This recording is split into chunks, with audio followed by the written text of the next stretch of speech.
En este día precioso quiero compartir con ustedes un tema que viene del corazón de Dios en este año de la confianza total en Cristo. Quiero hablar acerca de la fórmula de la felicidad. Y este tema surgió el pasado miércoles mientras yo predicaba y hablaba acerca del proceso del perfeccionamiento. Dios comenzó a hablar a mi corazón con esa cita bíblica que toqué el miércoles pasado y que me trajo esa información. Luego de yo estar listo con mi tema, pues quería una carátula para el tema, y así que me fui y puse así mismo la fórmula de la felicidad. Y apareció esa imagen junto a otras imágenes, pero me di cuenta ahí que muchos libros se han escrito acerca de la fórmula de la felicidad. Yo no lo sabía. Sin embargo, yo quiero compartir lo que Dios puso en mi corazón con respecto de esta fórmula preciosa de la felicidad. ¿Cuántos quieren ser felices? Amén. Todo el mundo busca la felicidad. Y muchos van detrás de la felicidad por caminos equivocados. Porque entienden que la felicidad es sinónimo de mucho dinero, por ejemplo. Así que hay gente que amasa fortunas creyendo que mientras más tenga, más felices serán. Y mientras más tienen, menos dichosos y felices son. Otros a través de los deportes, otros a través de los vicios, de las fiestas. Otros a través de diversas fórmulas que han buscado la felicidad y no la han encontrado. Pero hoy quiero hablarte a la luz de la Escritura de la felicidad que encontramos en Cristo Jesús. Y para ello te pido por favor me acompañes a las Sagradas Escrituras. En el Evangelio de Lucas capítulo 12 versículo 15. Lo voy a leer en una versión popular. Es la versión de la traducción del lenguaje actual. Dice así la Escritura: luego miró Jesús a los que estaban allí y les dijo: no vivan siempre con el deseo de tener más y más. No por ser dueños de muchas cosas se vive una vida larga y feliz. Padre, en el nombre de Jesús, en esta hora tan especial, bendecimos, glorificamos y exaltamos tu santo nombre. Te damos gracias, Señor, por todo lo que tú haces y por todo lo que tú harás, mi Rey. Te suplicamos en esta hora, en el nombre precioso de Jesús, que viertas una unción fresca en este lugar sobre cada uno de nosotros. Que tú nos inundes de tu gracia, de tu amor, de esa gracia preciosa que nos hace, Señor, estar felices. Ayúdanos, bendícenos, úngenos, Señor, ilumínanos a través de tu Espíritu Santo para que nos sea revelada, Señor, la palabra y la fórmula de la felicidad que se encuentra en ella misma, Señor. Gracias te damos en el nombre precioso y maravilloso de Jesús. Amén. Así que vemos nosotros aquí, Jesús está diciendo una gran verdad. Él estaba hablando con multitudes y les dijo que no vivan siempre con ese deseo de tener más y más y más y más. Otras versiones dicen: tengan cuidado de la avaricia. La avaricia es un deseo insatisfecho por tener más. Es un deseo por alcanzar más y más y más. Y nunca se siente la persona satisfecha de tener más y más. Dice aquí la Biblia que no por tener muchas cosas se tiene una vida larga y feliz. Y la Biblia nos está respondiendo entonces que la felicidad no se encuentra en las riquezas. La felicidad no se encuentra en uno tener muchas cosas y amontonar muchas cosas. La felicidad tampoco la encontramos en los vicios. La gente se envicia, por ejemplo, con los juegos de azar, creyendo que el día que logren pegarla, y utilizamos ese término para referirnos a que algunos piensan que sacarse la lotería los va a llenar de felicidad, los va a hacer felices por siempre, y quizás algún día logran sacarse algo y no son felices, y aún cuando se sacaran el premio gordo todavía no son felices. Otras personas entienden que a través de otros tipos de vicios van a encontrar la felicidad, como el tomar alcohol o drogarse con otro tipo de droga diferente al alcohol. Y lastimosamente tampoco allí se encuentra la felicidad. Luego de ingerir mucho o de una sustancia X, la cualquiera que sea, para drogarse, se da cuenta que el efecto es pasajero, es un efecto donde los desconecta momentáneamente de la realidad, y lastimosamente cuando vuelven a abrir sus ojos en sí se dan cuenta que siguen tan vacíos, tan infelices, tan desgraciados o peor que antes de ingerirla. Tampoco encontramos la felicidad en los deportes. Usted puede ser un deportista de alto rendimiento y llegar al sueño anhelado de todo deportista, que es pasar de ser un atleta simplemente no profesional al profesionalismo. Se me olvidó ahí el término. Amateur al profesionalismo. Gracias. Y cuando son profesionales y lograron el sueño de su vida de poder ser profesionales en el deporte, se dan cuenta que todavía no han encontrado la felicidad. Otros piensan que el matrimonio los hará felices. Se casan y se dan cuenta que con el matrimonio no son felices. Y piensan, lo que pasa es que cuando yo tenga mis hijos voy a ser feliz. Tienen sus hijos, pero tampoco son felices. Algunos piensan que logrando alcanzar una carrera, un título académico, van a ser felices. Y logran el título académico, pero después se dan cuenta que no son felices. Se sienten a lo mejor todavía insatisfechos. Y por eso ustedes miran que la gente luego que obtiene un título quiere tener otro y otro y otro y otro y otro, sobre todo en el campo de la profesionalidad hoy en día tan competitivo, donde vemos que las posiciones en algunas empresas dependen del currículum que tengan.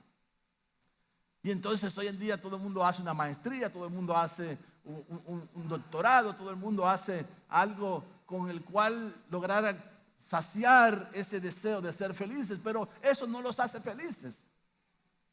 Y entonces muchos andan detrás de la fórmula de la felicidad. Ustedes saben que hay una sustancia química que es la sustancia de la felicidad, se llama dopamina, que la genera el cuerpo físico.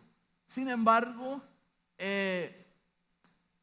doparse, inyectarse para obtener esa sustancia además en el cuerpo no los hace felices. Lo puede poner eufórico momentáneamente, pero no los hace felices. Así que necesitamos entender cuál es la verdadera fórmula de la felicidad. Y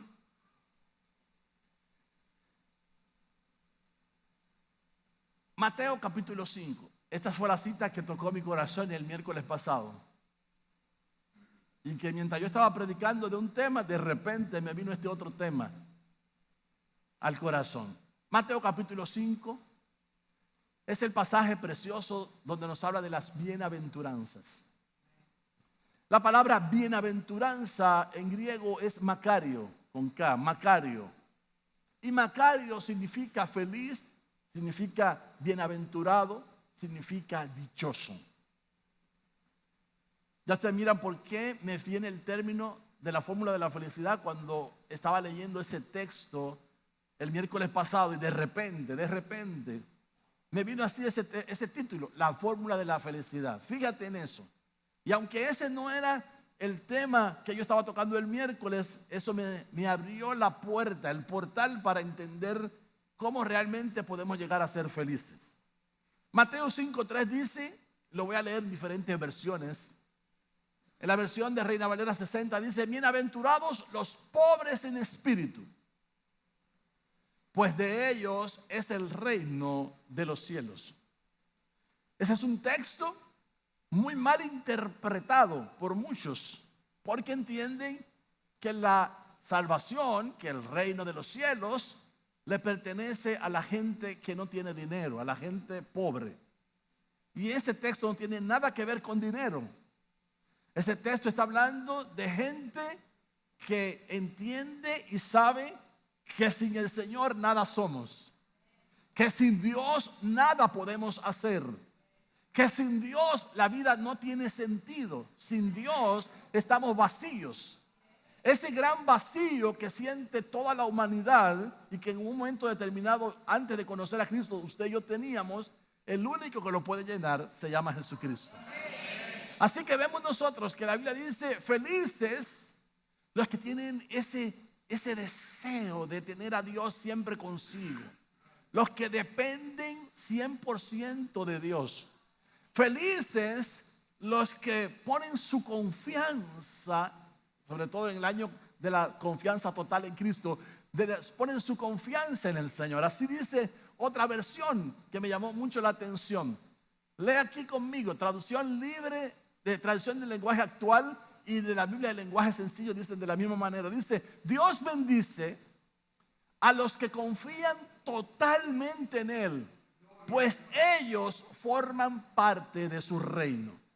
Así que esta pobreza de espíritu se refiere a una dependencia total, a una confianza total. Señor, sin ti nada podemos hacer. Señor, sin ti la vida no tiene sentido. Señor, sin ti no podemos hacer nada. Señor, tú eres la fuente de nuestra energía. Tú eres la fuente de nuestro gozo. Tú eres la fuente de nuestro amor. Tú eres la fuente de nuestra fe. Tú eres la fuente de la bondad. Tú eres la fuente de la misericordia. Tú eres la fuente de la cual emana todas las cosas buenas. De ti vienen todas las cosas buenas. Y sin ti ninguna cosa buena podemos poseer.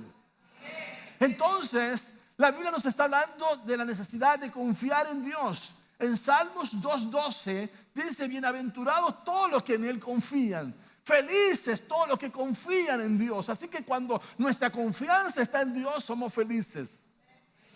Eso nos llena de felicidad, poder tener a un Dios que sabemos que Él nos va a responder siempre que clamemos a Él. Siempre que lo llamemos, Él va a venir. Siempre que lo busquemos, Él se hará presente. Siempre que nosotros lo necesitemos, Él estará ahí presto para socorrernos en nuestras necesidades, porque Él suplirá todas nuestras necesidades conforme a sus riquezas en gloria. Aleluya. Entonces usted y yo necesitamos a ese Dios. Bienaventurados los que en Él confían, dichosos los que en Él confían, felices los que en Él confían. Y el Salmo 5:11 dice: alégrese todos los que en ti confían y den voces de júbilo para siempre, porque tú los defiendes. Aleluya. En ti se regocijen los que aman tu nombre. Entonces el Señor defiende a los que en Él confían. Aleluya. A ver cuánto confían en el Señor. Si tú confías en el Señor, serás feliz y tendrás a un Dios que te va a defender. Aleluya. Entonces vale la pena poner su confianza en Dios, porque en la confianza en Dios está la verdadera felicidad. Amén. Cuando confiamos en Dios, somos totalmente felices. Entonces es importante que nosotros seamos totalmente dependientes de Dios. Dios habla hoy, la versión Dios habla hoy, dice ese mismo texto: dichosos los que reconocen su pobreza espiritual. Note que está hablando de una necesidad espiritual, porque suyo es el reino de los cielos. Así que la Biblia nos está hablando aquí, cuando habla de pobreza espiritual, nos habla de una necesidad de Dios. Necesitamos de Dios en todo tiempo, ante toda circunstancia, en cualquier situación. Necesitamos de Dios. Sin Él nada podemos hacer.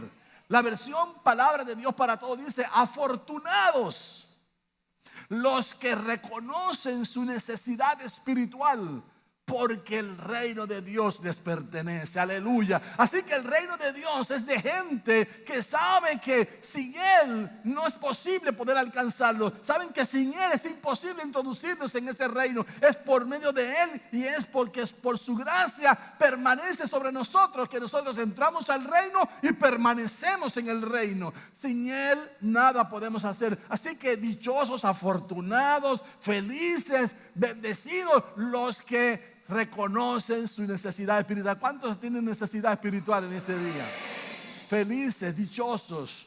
Bienaventurados, afortunados los que así sienten en su corazón esa necesidad de Dios. El versículo 4 de Mateo está íntimamente relacionado con el versículo 3. Dice, bienaventurados los que lloran, pues ellos serán consolados. Y aquí no se refiere a llorar por cosas que no nos salen bien. No se refiere a los que lloran porque tenemos momentos en la vida donde las cosas no nos resultan, donde perdemos un empleo, donde tenemos una enfermedad o vemos partir a un familiar. No se está refiriendo a eso aquí, no se está refiriendo a esas lágrimas. No se está refiriendo a esas lágrimas por causa de haber fallado a Dios. Cuando pecamos y nos arrepentimos y nos da dolor haberle fallado a Dios, no se está refiriendo a eso. Estas lágrimas se están refiriendo a aquellos necesitados de Dios que cuando se acercan a la presencia de Dios, la sensibilidad de haberse acercado a un ser tan santo, tan grande, tan hermoso, tan maravilloso como lo es nuestro Dios, provoca que de nuestros ojos broten lágrimas. ¿Cuántos han llorado en la presencia de Dios? Hay una canción que dice exactamente eso, que los ojos lloran, que lloramos. No podría estar ante ti sin llorar como un niño.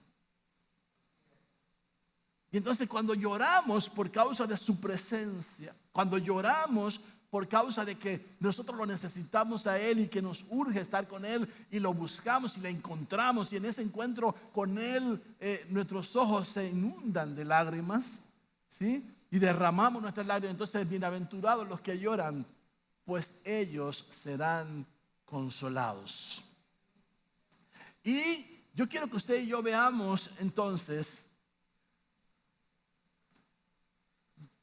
que llorar por la necesidad de Dios nos lleva a ser felices, nos lleva a ser bienaventurados. En Joel capítulo 2, verso 17 dice, entre el altar y la puerta, entre la entrada y el altar, lloren los sacerdotes ministros de Jehová y digan, perdona, oh Jehová, tu pueblo y no entregues al oprobio tu heredad para que las naciones se enseñoreen de ella. ¿Por qué han de decir entre los pueblos dónde está su Dios? Entonces aquí hay una ordenanza de parte de Dios para nosotros los ministros que lloremos por el pueblo de Dios, lloremos por la iglesia entre la entrada y el altar, ¿sí? Nos está diciendo que lo busquemos a Él cuando veamos que hay necesidad dentro del pueblo de Dios, que hay situaciones dentro del pueblo de Dios. Nos dice, métanse con Dios para buscar esa respuesta en Dios. Lucas 7:38 dice, y estando detrás de Él a sus pies, llorando comenzó a regar con lágrimas sus pies y los enjugaba con sus cabellos y besaba sus pies y los ungía con el perfume. Y aquí está hablando de una mujer al cual el Señor había favorecido grandemente, al cual el Señor había perdonado sus pecados, al cual el Señor había salvado su alma y sanado su corazón. Y ahora que está ante la presencia de Él, ahora que tiene la oportunidad de llegar al lugar donde Él había sido invitado, note, Jesús había sido invitado a casa de Simón el fariseo. Pero Simón no le lavó los pies a Jesús cuando entró a su casa. Era costumbre en Israel cuando alguien era llevado a una casa, invitado a una casa. Recuérdense que las calles de aquellos días no eran calles asfaltadas, eran calles polvorientas. Y que los calzados que utilizaban las personas no eran calzados cerrados como los que nosotros usamos hoy, no eran zapatos cerrados, eran sandalias. Por consecuencia, los pies se llenaban de polvo y se ensuciaban con el polvo. Y si pesaban otra cosa que no era polvo, también se ensuciaban de eso. Y entonces dice la Escritura que llegó a aquella casa una mujer que no había sido invitado a aquella reunión.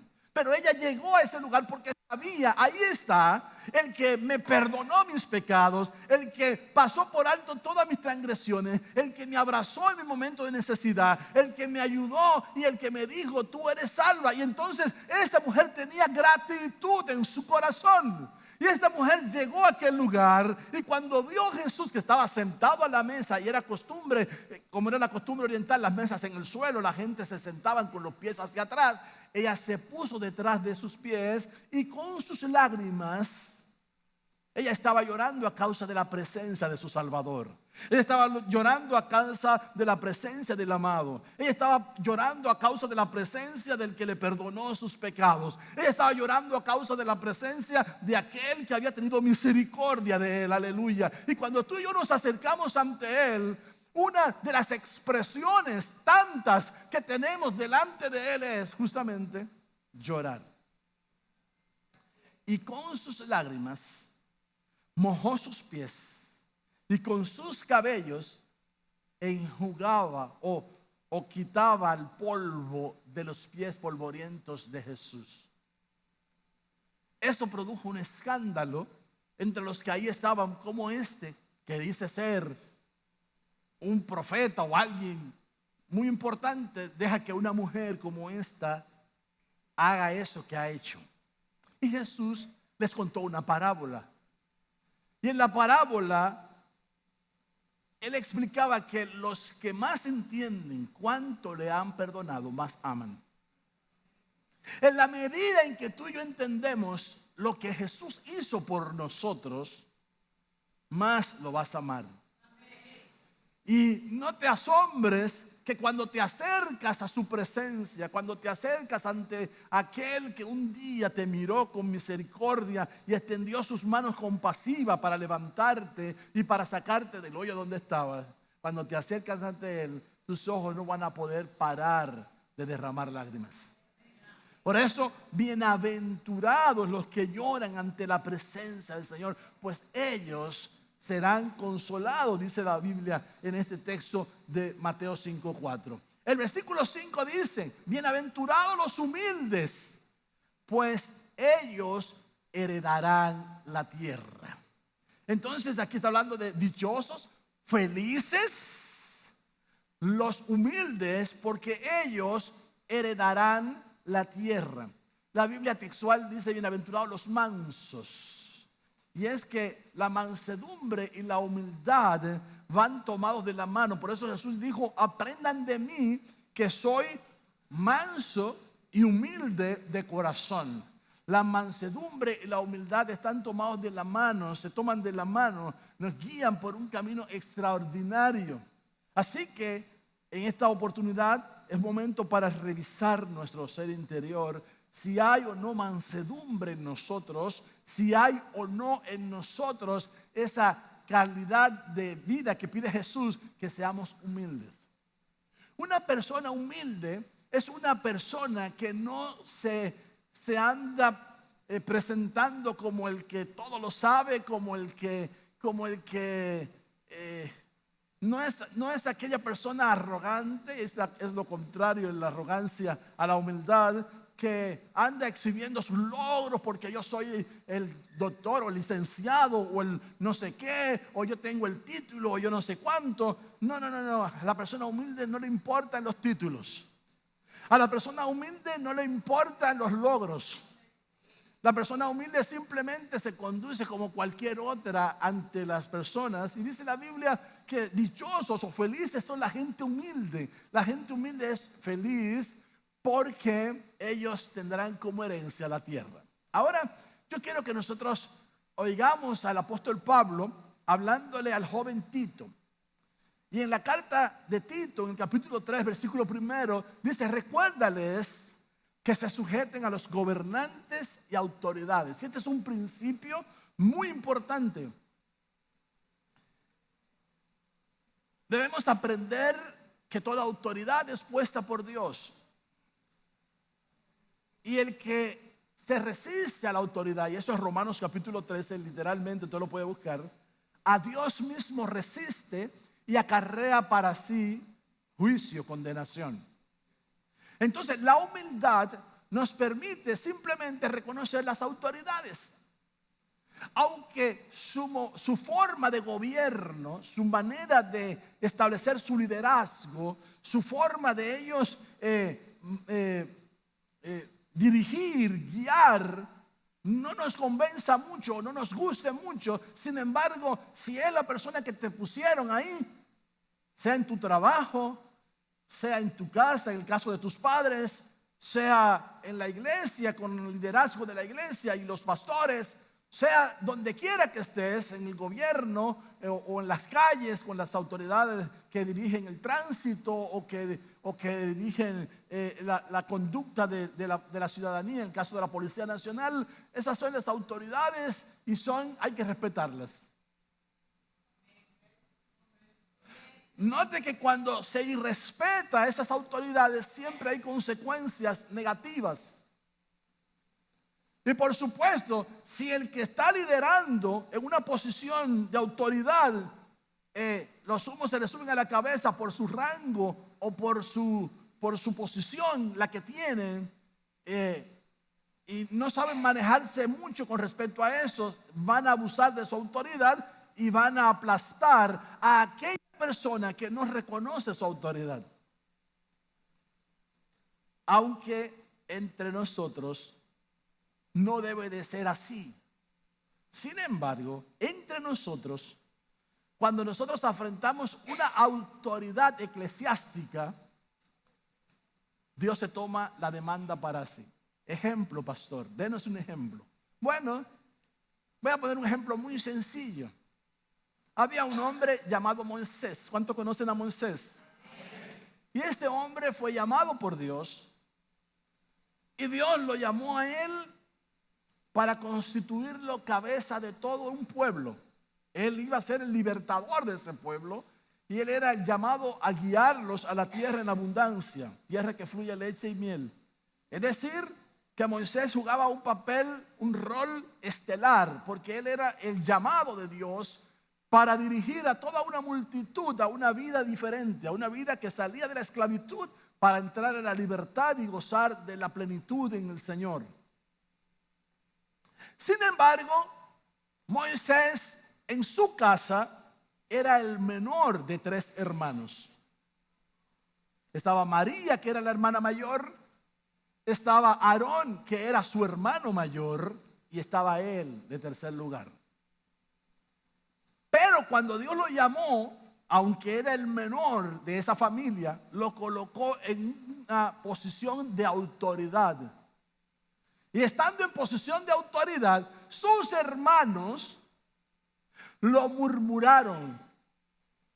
Murmuraron con respecto de la elección que él había hecho para casarse. Él había tomado una mujer cusita, una mujer de piel morena, para formar su familia. Y a los hermanos no le pareció eso. Comenzaron a murmurar a la autoridad. Escuche qué ejemplo más simple. Usted dice, pero ¿cómo va a ser que Dios se va a molestar por eso? Pues Dios se cogió la demanda.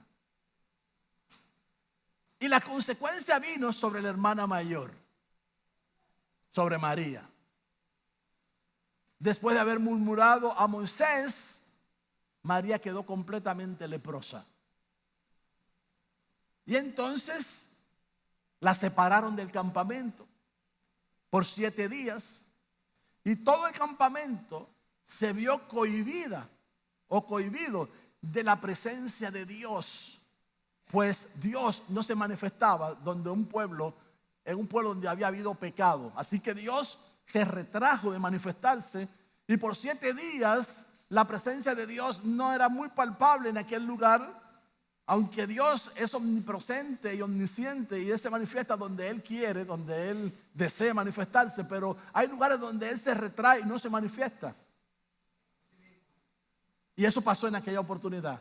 ¿Fruto de qué? De murmurar las autoridades. Cuando como pueblo de Dios murmuramos las autoridades, Dios se toma la demanda. En ese caso, sobre María 7 días fuera del campamento. Al 7º día Dios tuvo misericordia de ella y la restauró, sanando completamente su piel y volviéndola otra vez a insertar dentro del pueblo, ya sana, limpia de la lepra. Y esto le servía como lección a los israelitas, y todas las cosas que les pasaron a los israelitas, Primera de Corintios 11, 6 y 11, nos dice a nosotros que quedaron como ejemplo para nosotros. Y esos ejemplos fueron para que no caigamos en los mismos errores que el pueblo de Israel. Otro ejemplo, así rápido. Dijeron unos, bueno, pero nosotros también tenemos incensario y somos sacerdotes. ¿Por qué nosotros no oficiar con nuestro incensario cuando nos dé la gana? Y presentaron a Dios fuego extraño que Dios no les pidió que presentaran. Estoy hablando de sacerdotes de Dios que tenían un incensario con el que ellos presentaban las oraciones delante del pueblo de Dios, delante de Dios, perdón, y ellos tomaban las oraciones del pueblo y mecían su incensario y presentaban las necesidades del pueblo. Y ellos dijeron, a nosotros no nos han delegado, pero nosotros somos sacerdotes, así que nosotros podemos presentarla cuando nos dé la gana. Y las consecuencias no se hicieron esperar. ¿Alguien me recuerda lo que le pasó a esos sacerdotes? Fuego del cielo les cayó encima y los eliminó.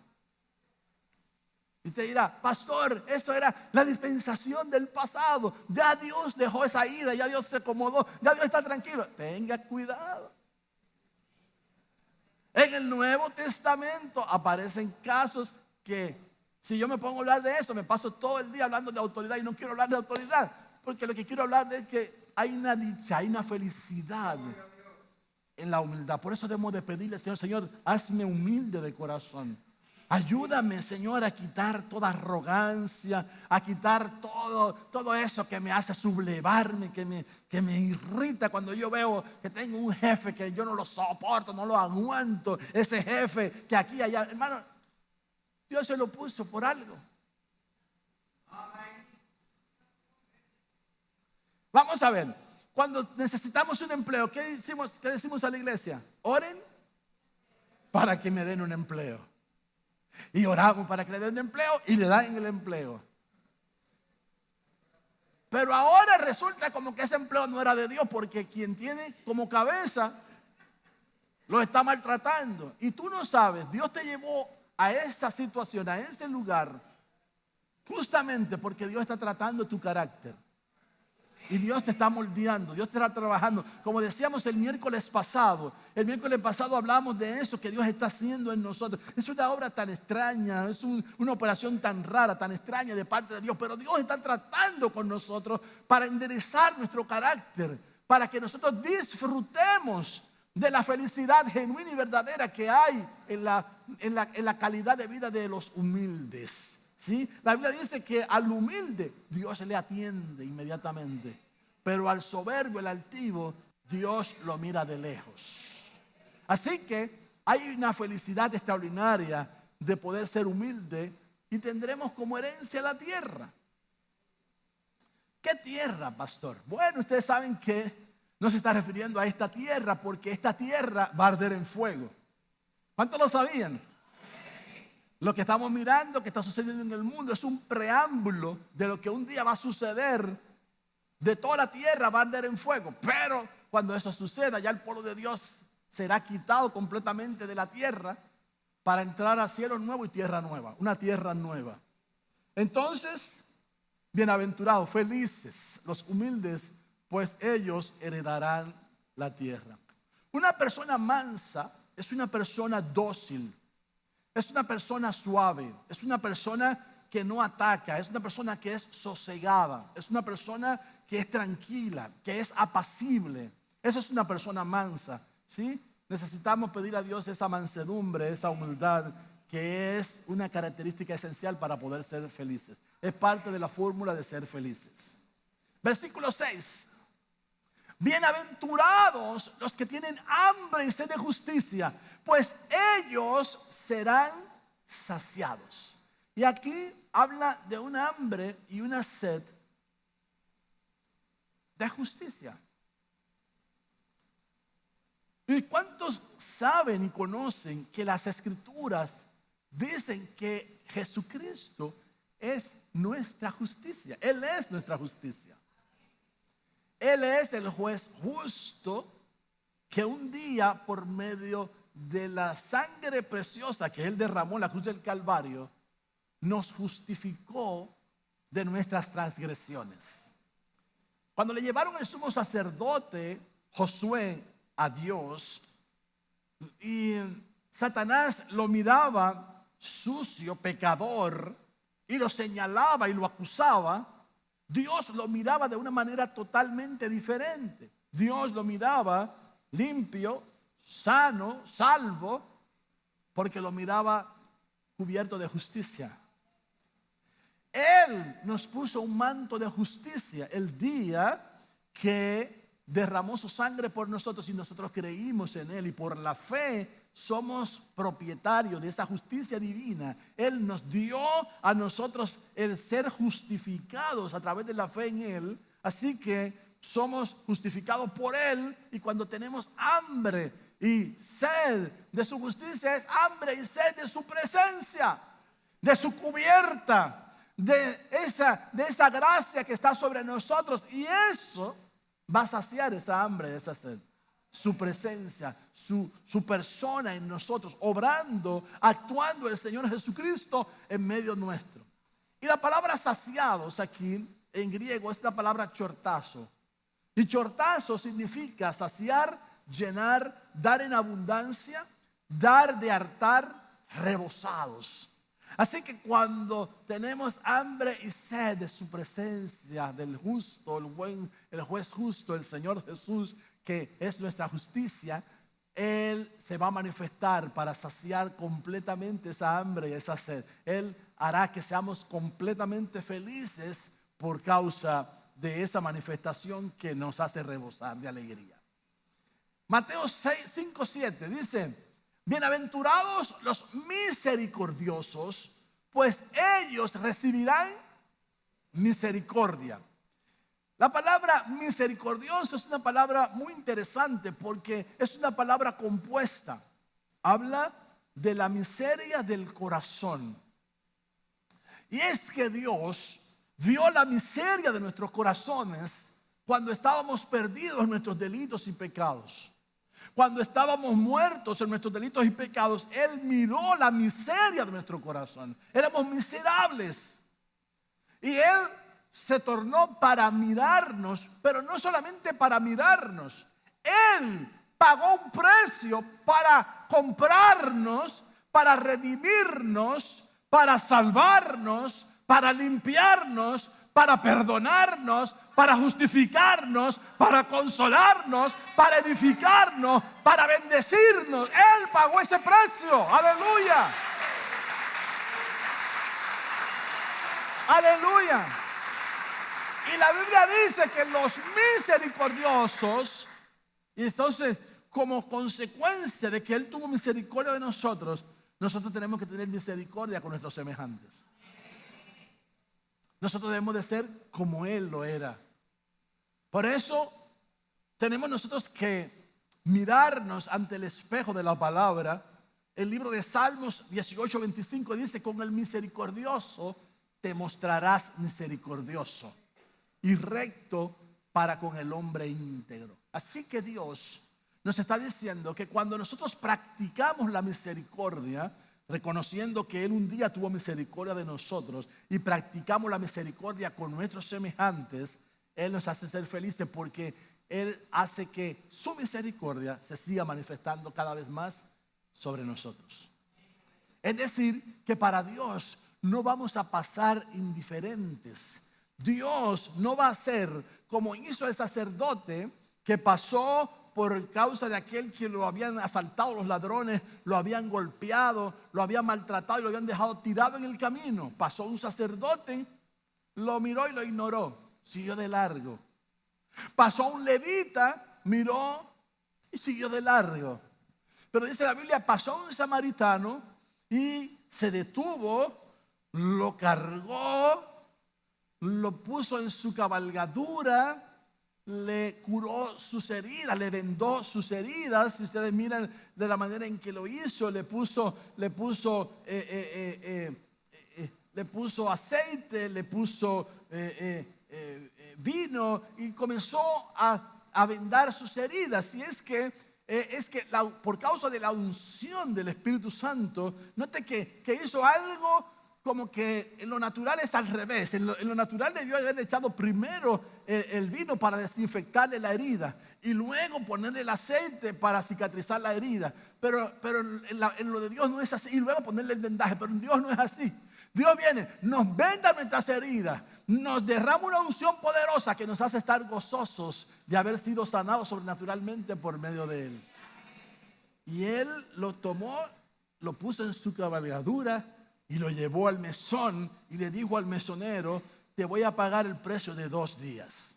Y cuando hayan pasado esos 10 días, si me dilato un poco más, cuando venga, te voy a pagar el resto de esos 2 días. Así que el Señor un día vino para recogernos de nuestra condición pecaminosa, nos levantó, nos curó, nos vendó nuestras heridas, nos restauró, aleluya, no fuimos indiferentes para Él, tuvo misericordia de nosotros y entonces nos entregó en manos del Espíritu Santo, que es una figura del mesonero, el cual nos está cuidando, nos ha estado cuidando por 2 días. Hace 2 días que Cristo vino a la tierra. Pedro dice en su carta que para el Señor un día es como 1000 años. Así que hace 2000 años Jesús vino a esta tierra, derramó su sangre preciosa por nosotros para limpiar nuestros pecados, para borrar nuestros pecados, para cubrir nuestros pecados, para tener de nosotros misericordia. Y entonces pagó al misionero 2 denarios. Le dijo: si me dilato un poco más de esos 2 días, cuando yo venga te lo voy a pagar. Así que el Señor Jesucristo pagó un precio por usted y por mí.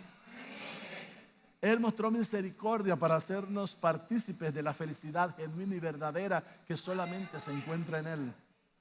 Y nos dejó al Espíritu Santo para que nos cuidara, para que nos guiara, para que nos enseñara todas las cosas que debíamos entender. Y muy pronto va a retornar por nosotros. Amén. Aleluya. Entonces Él se muestra misericordioso con los que hacen misericordia. Aleluya. Así que debemos de aprender a ser misericordiosos como el Señor y compasivos como lo era el Señor Jesucristo. Mateo 5:8. Bienaventurados los de limpio corazón, pues ellos verán a Dios. ¿Cuántos quieren ver al Señor? Amén. Para poder ver al Señor hay una condición sine qua non: hay que tener el corazón limpio. Y cuando hablamos de eso, pues nos enseña que en Adán todos pecamos, fuimos destituidos de la gloria de Dios. Pero Dios envió a su Hijo amado Jesucristo para salvar los que estábamos perdidos. Así que Jesús llegó un día, a través del Espíritu Santo nos hizo entender que teníamos necesidad de Él. Lo reconocimos como nuestro Salvador personal.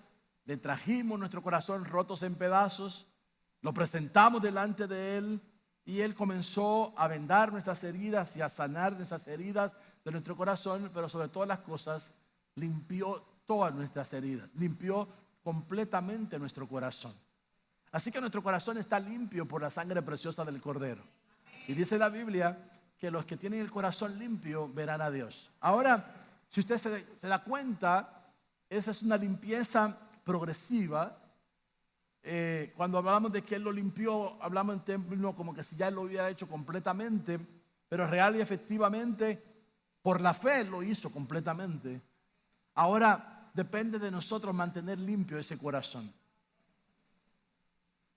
¿Por qué usted dice eso, pastor? Bueno, porque la Biblia dice de dónde salen los pleitos, las divisiones, las contiendas, los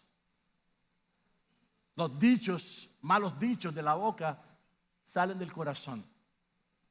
Quiere decir que nosotros en este camino o nos seguimos limpiando diariamente por medio de la pureza de la palabra de Dios, el agua viva que nos limpia el corazón, o nos embarramos en el pecado. Todo está de nosotros, lo que nosotros hagamos. Decía el hermano Andy al comenzar el servicio de hoy que Dios nos está invitando a consagrar nuestras vidas delante de Dios. Y que muchos no se quieren consagrar a Dios. Muchos quieren seguir andando por sus gustos, por sus propios por sus propias pasiones. Y las pasiones del hombre lo llevan a desviarse de la verdad, lo llevan a despegarse de lo más valioso que tenemos, que es la presencia de Dios en nosotros. Y el corazón, entonces, tenemos que guardarlo. Sobre toda cosa guardada, guarda tu corazón, porque de él mana la vida. Y debemos aprender a mantener limpios nuestros corazones. Por eso, felices, dichosos, ¿sí?, los que pueden guardar limpio su corazón, porque ellos verán a Dios. Y es por ello que dice la Escritura: sigan la paz con todos y la santidad, sin la cual nadie verá al Señor. Así que nos está diciendo aquí que si nuestro corazón está lleno de pleitos y todavía estamos peleándonos con nuestros hermanos y discutiendo y no sé cuánto, y llenos de rencor y de odio, necesitamos limpiar el corazón. Si todavía no podemos estar en paz con nuestros hermanos, si estamos todavía con divisiones, esas cosas, necesitamos limpiar el corazón, ¿sí? Y si no hay santidad, es porque el corazón no está limpio. Porque cuando nos apartamos para Dios, cuando somos separados para Dios, vivimos para Dios y actuamos por el fluir de Dios en nosotros. Y eso hace que se manifiesten las obras de Dios. Y por eso es que es importante que limpiemos nosotros nuestro corazón. Como dice un coro por ahí, yo creo que no hay momento más indicado para decírselo al Señor: dame un nuevo corazón, Señor, un corazón para adorarte, un corazón para servirte. Dame un nuevo corazón. Si para servir a Dios todavía usted le pone pretexto, no, porque, ay, no, a mí que no me pongan a servir ahí, porque a mí no me gusta ahí, porque hace mucho calor. ¿Cómo me van a poner en la puerta cuando adentro hay aire acondicionado? ¿O cómo me van a poner a cuidar en el baño? No, mejor yo así yo no le sirvo. Si me van a poner a servir, que me pongan ahí adelante, sentado ahí delante. Así yo le sirvo al Señor. En el templo con aire acondicionado. Ay, tiene que decirle que necesitas un corazón limpio como el cristal, dulce como la miel. Mi corazón será como el tuyo. Fíjense cómo era el corazón de Jesús. Jesús tenía toda la autoridad. ¿Cuántos saben que él tenía toda la autoridad? Pero se quitó su manto de autoridad y se inclinó para lavarle los pies a sus discípulos. Y yo, ay, dijo Pedro, a mí tú no me lavas los pies, Señor. Bueno, si yo no te lavo los pies, no tendrás parte de mi reino. Ah, no, Señor, si es así, entonces lávame completo. Necesitamos ser lavados por el Señor, limpios completamente, puros delante de Dios. Pero el Señor les estaba enseñando algo grande. Dice: porque yo no vine para ser servido, yo vine a servirlos. Y en este reino, el que no sirve, no sirve. El que no le sirve al Señor con un corazón agradecido, no le puede servir, es desechable. Para servir a Dios es incondicionalmente. Donde quiera que me mandes, en lo que me mandes, donde lo que sea que tenga que hacer, yo lo voy a hacer con amor por ti, por la gracia que tú me has dado. Amén. Entonces necesitamos tener corazones limpios. Cuando usted tiene un corazón limpio, lo invitan a una jornada de limpieza del templo, usted viene con un corazón alegre y contento. Y colabora en lo que tenga que colaborar, moviendo sillas, quitando el polvo, barriendo, trapeando, lo que sea, no importa lo que me pongan, yo lo voy a hacer con el corazón, porque es para Dios que lo hago. Amén. ¿Cómo le servimos a Dios? Nos invita el Señor a que revisemos nuestro corazón este día, cómo le estamos sirviendo. ¿Será que ponemos condiciones para servirlo o incondicionalmente lo estamos sirviendo? Usted sabe esa respuesta, yo no la sé. Yo sé la mía, usted conoce la suya. En el libro de Job, capítulo 19, verso 26, dice: después de deshecha esta mi piel, en mi carne he de ver a Dios. ¿Saben qué? Había una situación que vemos nosotros en el libro de Éxodo, en el capítulo 30. Dice: nadie puede ver a Dios y seguir vivo. Pero Job dice una gran verdad luego de su proceso. ¿Cuántos saben que Job fue bien trabajadito, bien procesado por el Señor?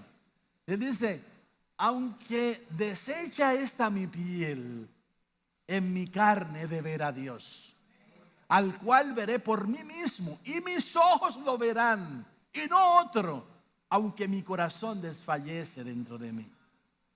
Job sabía que lo estaban triturando. Quizás alguno aquí, el Señor lo ha estado haciendo pedacitos, lo está triturando, pero Dios está trabajando, como decíamos el miércoles pasado. Él está como buen alfarero, moldeando la vasija para darle la forma que Él quiere darle. Así que no nos quejemos y confiemos como Job. Aún deshecha esta mi piel, con mis ojos yo voy a ver al Señor. En Isaías, fíjense el concepto de Isaías. Isaías en el capítulo 6, verso 5 dice, ay de mí que soy hombre muerto, porque siendo hombre inmundo de labios y habitando en medio de pueblo que tiene labios inmundos, han visto mis ojos al Rey, Jehová de los ejércitos. Entonces, note que Dios nos está diciendo aquí en este pasaje, aunque Isaías era hombre que reconocía que de su boca a veces salían truenos y centellas, ¿sí? Salían palabras descompuestas, ¿sí? Era un hombre, decía, yo soy un hombre de labios inmundos, pero se me ha presentado la majestad del Rey. Él decía, ay de mí, ya, me va a matar, me va a fulminar. Pero la gracia de Dios va a permitir que una vez sanado el corazón, una vez restaurado el corazón, una vez Dios habiendo tratado con nosotros, ¿sí? Un día podamos mirarlo cara a cara y postrarnos delante de Él para adorarle. Aleluya. Hebreos 10:22 dice, acerquémonos con un corazón sincero, en plena certidumbre de fe, purificados los corazones de mala conciencia y lavados los cuerpos con agua pura. Está hablando aquí de la palabra de Dios. La palabra de Dios es la que produce limpieza en nuestros corazones. Y la sangre de Cristo, por supuesto, como dice Hebreos 9:14, cuanto más la sangre de Cristo, el cual mediante el Espíritu eterno se ofreció a sí mismo sin mancha a Dios, limpiará vuestras conciencias de obras muertas para que sirváis al Dios vivo. Así que la sangre de Cristo limpia nuestros corazones. La palabra de Dios limpia nuestros corazones para que un día nuestros ojos puedan ver a Dios. Y cuando tenemos el corazón limpio, somos felices, somos dichosos porque hemos de ver a Dios. Bienaventurados los que procuran la paz, pues ellos serán llamados como hijos de Dios. Los hijos de Dios no buscan las divisiones, porque hay una de las 6 cosas que aborrece y una séptima que Dios aborrece, es al que causa división entre los hermanos. Si usted es un pacificador, tiene que llenarse de alegría en este día y felicidad, porque wow, Dios, por causa de Él lo soy. Porque muchos, ¿cuántos reconocen que antes de conocer a Cristo no eran tan pacificadores? Eran de los que andaban enchinchando ahí, el que ocupa primero.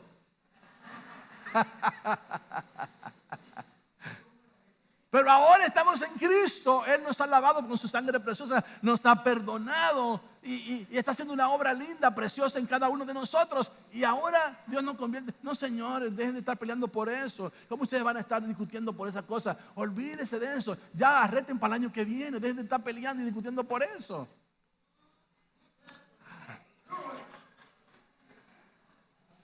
Señores, se volvió carnal el pastor hablando de deporte. Señores, cójanlo suave con su avena. Tranquilos. A paz nos llamó el Señor, no a pleitos y a guerra con nuestros hermanos. Amén. Había un acto profético esta mañana de los... Bueno, no. Seguir la paz con todos nos demanda el Señor, y la santidad sin la cual nadie verá al Señor. ¿Cuántos quieren ver al Señor? Necesitamos esa paz que sobrepasa todo entendimiento. La paz es un fruto del Espíritu Santo. Cuando tenemos esa paz, ay, hermano, nada, se cae por aquí una hoja y por aquí otra, no importa. Y aquí y allá, no, eso no importa. Debemos de procurar la paz, ¿Sí? Porque ellas son sinónimos de la garantía de un sello que ha sido puesto en nosotros. Dice la Biblia que Él puso un sello en nuestros corazones. Nos selló con el Espíritu Santo, que es las arras, ¿sí? Es la señal visible de Dios de que Él se comprometió a casarse con nosotros. Él hizo un pacto con nosotros. Y entonces, la novia que se está preparando es una pacificadora. Es una iglesia pacificadora. Es un pueblo que es pacificador, no enchinchador. En ningún término. En ningún término. Cuando me refiero a ningún término, es en ningún término. Por ejemplo, a veces hay situaciones de gobierno. Voy a poner un ejemplo. Que quieren cambiar las leyes y quieren establecer leyes que Dios mío, Dios guarde, pero son totalmente absurdas. Pero así anda el mundo hoy en día, en su agenda de convertir al mundo en lo que el hombre quiere convertirlo. Y no es lícito que la iglesia salga con pancartas y se pare ante el gobierno para decirle no permitan esas cosas. ¿Saben dónde debe estar la iglesia? Delante del Señor, orando y clamando. Ponerse en la brecha. Señor, que no pasen esa ley los legisladores. Señor, que no admita a los legisladores que eso pase dentro de su agenda. Que la desechen, que la quiten. ¿Saben cuántas veces han metido eso en el rol para que se ha leído eso y se ha dado, le den paso a esa ley? Cantidad de veces. ¿Sabe lo que hace el Señor? Aparecen siempre legisladores que hacen eso fuera del rol. Y lo sacan del rol. Bendito sea Dios que sigan apareciendo hombres y mujeres que velen por la sanidad de la nación. En ese sentido. Pero la iglesia tiene que ocupar su rol, orando, intercediendo, porque nuestra lucha no es contra sangre y carne, sino contra principados y potestades que obran en las regiones celestes. Mateo 5:10, bienaventurados aquellos que han sido perseguidos por causa de la justicia, pues de ellos es el reino de los cielos. Entonces es perseguido por la justicia. Eso quiere decir que robó. Eso quiere decir que hay persuasión de que se robó algo y la justicia le cayó encima. No se está refiriendo a eso, ¿no? Es aquellos que son perseguidos por causa de Cristo, por causa de su fe en el Señor. Acuérdense que les dije ahorita que nuestra justicia es ¿quién? ¿Quién es nuestra justicia? Cristo. Entonces, bienaventurados si te persiguen por tu fe en Cristo Jesús. Dichoso, feliz, si es por causa de Él que te llevan a los tribunales. ¿Sí? A Pablo lo llevaban a los tribunales. Miren, a Pablo una vez lo agarraron y él dijo, un momento, yo soy ciudadano romano, así que hay que llevarme a mí delante del juez para que sea él que me juzgue. Ustedes no me pueden a mí juzgar con sus leyes siendo yo ciudadano de esta nación. Así que a mí hay que juzgarme con las leyes de esta nación. Y su propósito era estar delante de el mandamás allí que establecía las leyes para hablarle de Cristo. La razón por la que me trajeron delante de ti es esta. Y comenzó y le vació el rollo del evangelio de arriba abajo. Pablo utilizaba todos los escenarios. Cada vez que lo llevaban para ser juzgado, la causa por la que lo llevaban era por predicar el evangelio. Y él defendía su posición en la fe a través de la palabra, de los hechos. Él hablaba por la causa por la cual me están acusando porque yo les sirvo a uno que mataron, entre ustedes mismos lo mataron, pero al tercer día se levantó entre los muertos, resucitó, dio prueba indubitable durante 40 días de que él era Dios y que él era real, y por eso lo condenaron a él, pero él cambió mi vida, él interceptó mi vida, él hizo aquí y allá. Yo era de los que antes perseguía a este grupo de creyentes, pero ahora yo he conocido la verdad. Y por eso lo encarcelaban, lo apedreaban, lo perseguían. Y la Biblia dice, felices aquellos que son perseguidos por causa de Cristo, pues de ellos es el reino de los cielos. Que no te persigan por haber violado las leyes. que no te persigan, que no te lleven ante la justicia por haber violentado los procesos legales. Porque las leyes hay que cumplirlas. Eso es testimonio de que Cristo mora en nosotros. No los oigo convencidos. Un tímido amén, pero eso es una verdad grande.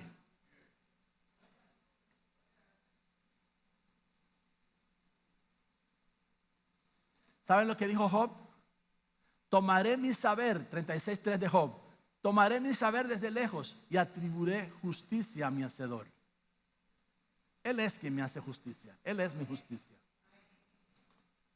Malaquías 2 dice, más a vosotros, 4:2, más a vosotros los que teméis mi nombre, nacerá el sol de justicia, y en sus alas traerá salvación, y saltaréis, y saldréis, saltaréis como becerros de la manada. ¿Sabe a quién se estaba refiriendo cuando hablaba de la justicia que los cubriría? Cristo, el que vino a traer salvación a la humanidad. Bajo sus alas hay salvación. Así que si te persiguen por causa de Cristo, dichoso eres porque el reino de los cielos es tuyo. Feliz eres por esa causa. 5:11. Bienaventurados seréis cuando os insulten y persigan y digan todo género de mal contra vosotros falsamente por causa de mí.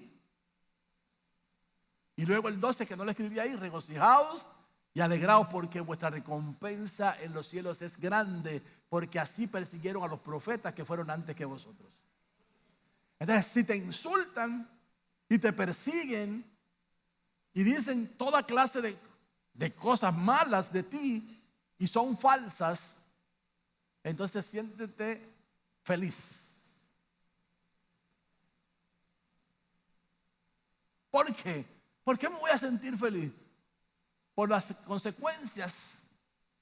Dice, regocijaos y alegraos, porque vuestra recompensa en los cielos es grande. ¿Murmuran de ti en el trabajo? Si lo que están diciendo no es verdad, alégrate en el Señor. Tienes una recompensa grande en el reino de los cielos. Tienes una recompensa que Dios ha reservado para ti y para todos los que son perseguidos y de los que se hablan mal sin causa genuina y verdadera. Termino. Pastor, y entonces, ¿cuál es la fórmula de la felicidad?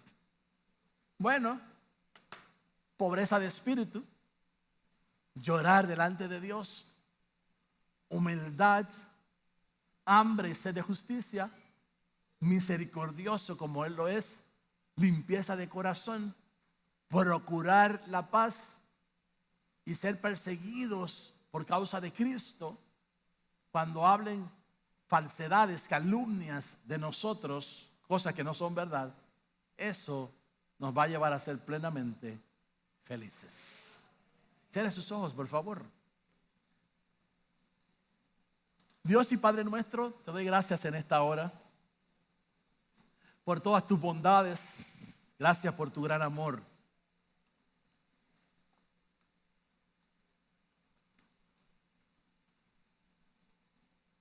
Te doy gracias, buen Padre, por la buena obra que estás haciendo en nosotros. Gracias porque un día pusiste tu mirada sobre cada uno de nosotros. Y ahora, Señor, estás trabajando. Estás haciendo una obra hermosa. Cual alfarero nos estás moldeando y dándonos la forma que tú quieres. Señor, hoy venimos delante de ti reconociendo, Señor, que en alguna de estas cosas todavía nos falta, Señor, aprender a depender completamente de ti. A veces nos creemos ricos, pero tu palabra dice a los ricos los envió vacíos. Hay gente que se cree que todo lo sabe ya y que no necesita aprender nada más. Y que no necesita a Dios para sus trámites legales o para sus trámites de alguna empresa que han de comenzar, y dejan a Dios, ignorando a Dios. Y por eso no hay felicidad, porque al final sin Él no lo vas a lograr. Y aunque logres constituir esa empresa, aunque logres echar hacia adelante ese trabajo o eso que tú emprendiste, si Él no está en el primer lugar, no te asustes o no te desalientes si ves que las cosas no te funcionan. Lo necesitamos a Él. Eso es tener pobreza de espíritu, cuando necesitamos de Él para todo. Señor, para ti necesitamos, para hacer esto, te necesitamos a ti. Para hacer aquello, te necesitamos a ti. Tú eres el Señor aquí en nuestras vidas, Dios. Bienaventurados, felices los pobres de espíritu. Felices aquellos que lloran por esa presencia, porque necesitan a Dios en sus vidas, porque sin Él nada pueden hacer. Felices aquellos que son humildes, capaces de reconocer que toda buena dádiva, todo don perfecto proviene de Dios. Aquellos que saben que nada de lo que pueden obtener es por su propio conocimiento, sino por la gracia de Dios en sus vidas.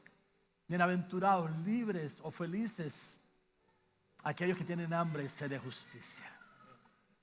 Yo no sé si en este lugar hay alguien que todavía no ha reconocido a Cristo como su Salvador personal. Pero si esa es la situación de alguien en este lugar, yo quiero decirte que Cristo amó tanto la humanidad que siendo Dios se despojó de toda su grandeza y vino a este mundo a buscar y a salvar a los que estábamos perdidos. Él vino por causa tuya, por causa mía, porque el pecado nos separó de Dios. Pero por medio de Cristo podemos regresar a Dios, podemos ser hijos de Dios, podemos dejar de ser simples criaturas de Dios y convertirnos en hijos e hijas de Dios.